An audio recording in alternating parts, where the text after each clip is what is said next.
Assalamualaikum warahmatullahi wabarakatuh. Alhamdulillahirabbil alamin. Assalatu wassalamu ala asrofil anbiya'i wal mursalin wa ala alihi wa sahbihi ajmain, amma ba'du.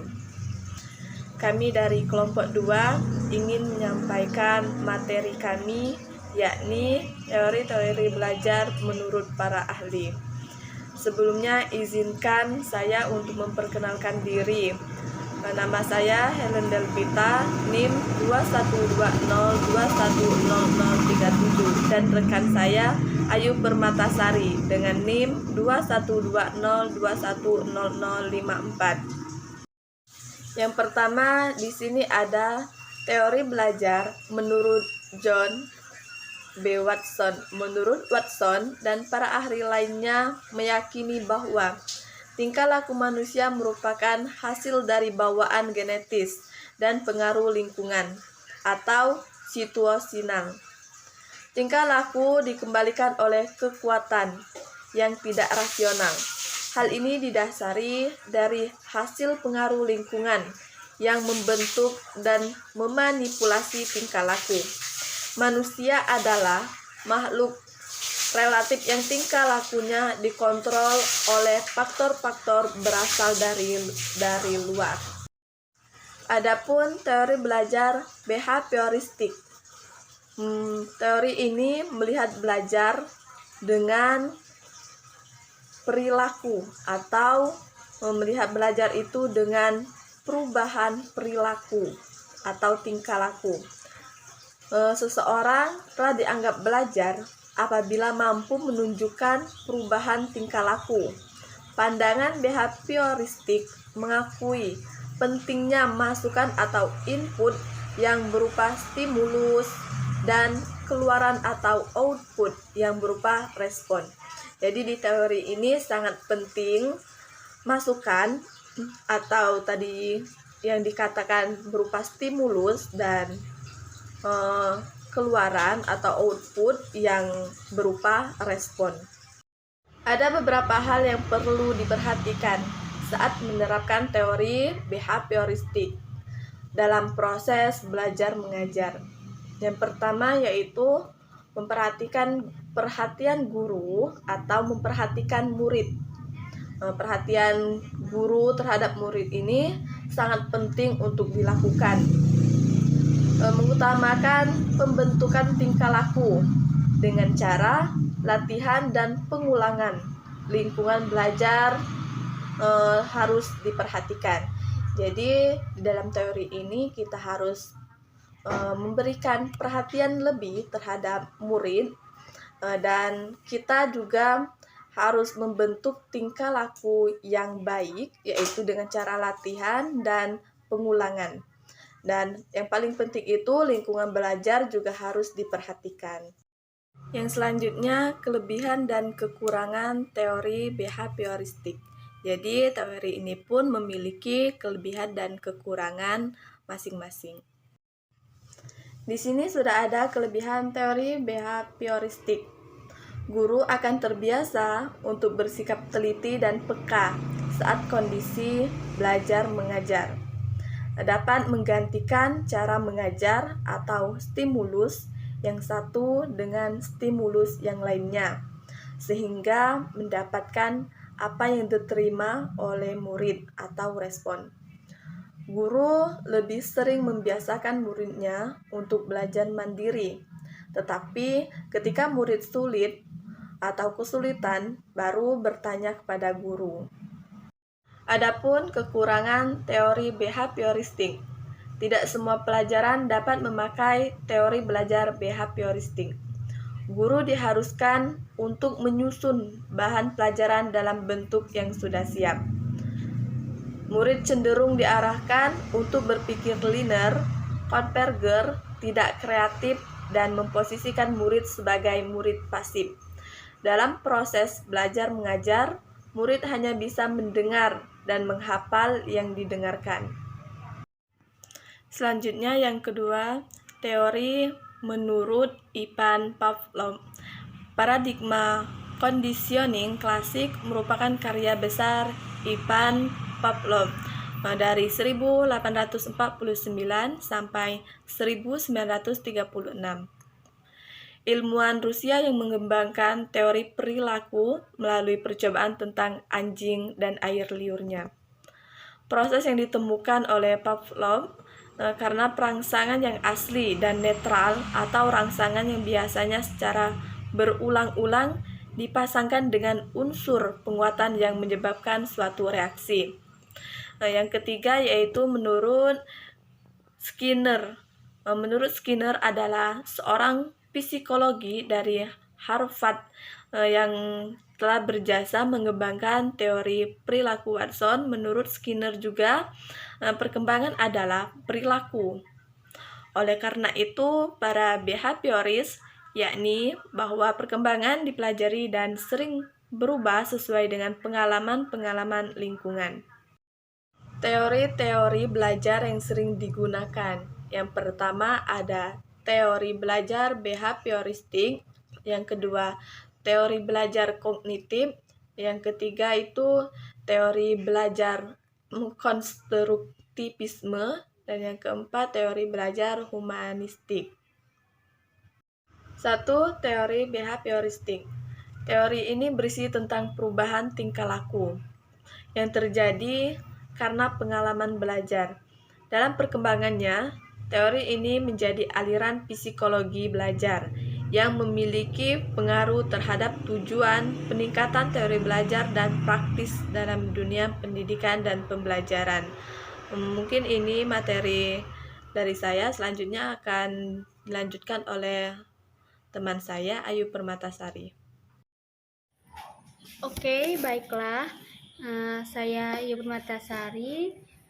Saya di sini sebagai pemateri yang kedua akan menyampaikan atau melanjutkan pembacaan materi dari saudari Helen Delvita.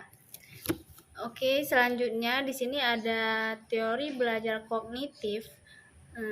Pengertian teori belajar kognitif. Seorang psikolog asal Swiss yang bernama yaitu Jean Piaget. Ia mengembangkan teori belajar kognitif. Berkat teori belajar Piaget ini, terlahirlah perkembangan psikologi yang berpengaruh terhadap perkembangan konsep kecerdasan. Teori belajar kognitif ini juga berbicara tentang manusia yang membangun kemampuan kognitifnya dengan memotivasikan yang dilakukan oleh diri sendiri terhadap lingkungannya. Kemudian cara menerapkan learning teori kognitif dalam proses belajar mengajar. Di sini ada 4 teorinya, yaitu yang pertama itu pembuatan materi pembelajarannya harus disusun dengan pola atau logika sederhana dan kompleks. Yang kedua, siswa itu bukanlah orang dewasa yang sudah mengerti dan mudah dalam berpikir. Yang ketiga, proses belajar mengajarnya itu harus memiliki makna. Dan yang keempat, agar keberhasilan murid tercapai, maka guru perlu mengamati perbedaan yang ada pada setiap murid tersebut. Kemudian di sini ada kelebihan dan kekurangan teori belajar kognitif.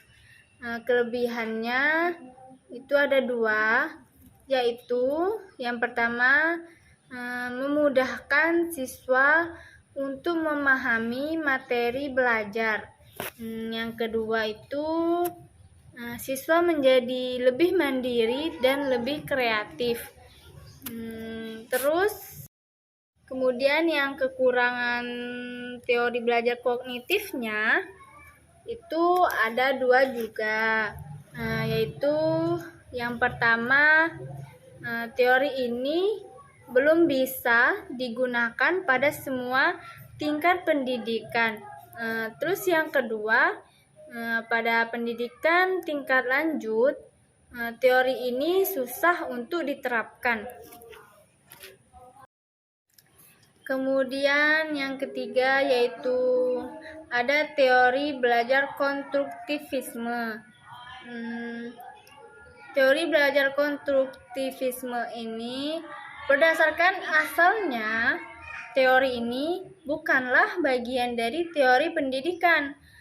Sebenarnya teori ini bersumber dari ilmu filsafat, terutama filsafat ilmu. Dalam ilmu filsafat ilmu, hal yang dibahas atau dijelaskan dalam teori ini ialah bagaimana proses terbentuknya pengetahuan manusia. Itu adalah teori belajar konstruktivisme. Kemudian ada lagi yang keempat, yaitu teori belajar humanistik. Teori belajar humanistik ini yaitu teori belajar lebih cenderung melihat perkembangan pengetahuan dari sisi kepribadian manusia. Hal ini karena humanistik merupakan ilmu yang melihat segala sesuatu dari sisi kepribadian manusia tersebut. Belajar humanistik juga bertujuan membangun kepribadian murid dengan melakukan kegiatan-kegiatan yang positif, hal-hal yang positif. Seperti itu. Itu tadi ialah teori belajar humanistik ya. Kemudian yaitu yang terakhir ya. Yang terakhir itu ada jenis-jenis belajar, yang kelima. Jenis-jenis belajar ini ada 3 menurut pendapat seseorang, yaitu yang pertama itu menurut A.D. Block. Aspek-aspek kepribadian, menurut A.D. Block, aspek-aspek kepribadian yang lazimnya digunakan dalam ilmu psikologi yaitu aspek kognitif yang mencakup pengetahuan dan berbagai kemahiran intelektual. Aspek dinamika yang mencakup perasaan, minat, motivasi, sikap, kehendak, nilai. Aspek sensorik motorik yang meliputi proses pengamatan dan segala gerakan motorik. Kemudian yang kedua